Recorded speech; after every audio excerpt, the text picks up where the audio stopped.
সেই সোহালের তো ইন্টারভিউ নিচ্ছি। ইন্টারভিউ নীতি নীতি খিদে লেগে গেছে। আর এটাই আছে, এইটা হয়ে গেলে একটু বাসি। এই পরবর্তীতে কিটা আছেন, চলে আসেন।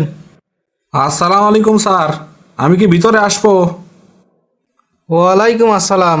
আসেই তো পড়ছেন, আর কত ভিতরে আসবেন? বসেন। আপনার নামটা কি? স্যার, আমার নাম টাকি না, আমার সুন্দর একটা নাম আছে। আরে টাকি মাছ বলি নাই, আপনার নাম কি তাই জিজ্ঞাসা করছি। ও, আমার নাম? স্যার, আমি কি আমার নামটা ইংরেজিতে কব নাকি বাংলায় কব? ইংরেজিতেই বলেন। Sir, my name is Red James government.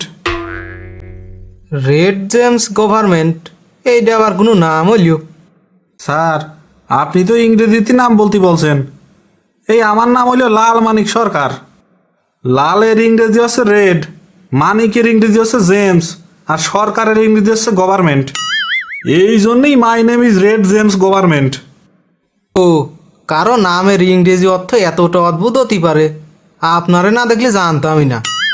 আচ্ছা, আপনার বায়োডাটাকে আপনি নিজেই লিখেছেন? জি স্যার, নিজের হাতে লেখছি। আপনার লেখা তো বাজে কে? স্যার, আসলে ছোটবেলাতে আমার ইচ্ছে ছিল ডাক্তার হব, তাই ডাক্তারদের মতো লেখার চেষ্টা করতেছি।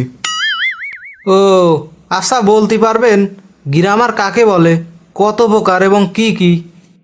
জি স্যার, গ্রামার হইলেও যারা গ্রামে বসবাস করে তাদের গ্রামার বলে। গ্রামার হইলে দুই প্রকার, বাংলা গ্রামার আর হইলে ইংরেজি গ্রামার। যারা বাংলাদেশের গ্রামে বসবাস করে তাদের বাংলা গ্রামার বলে, আর যারা ইংল্যান্ড আমেরিকার গ্রামে বসবাস করে তাদেরকে বলা হয় ইংরেজি গ্রামার।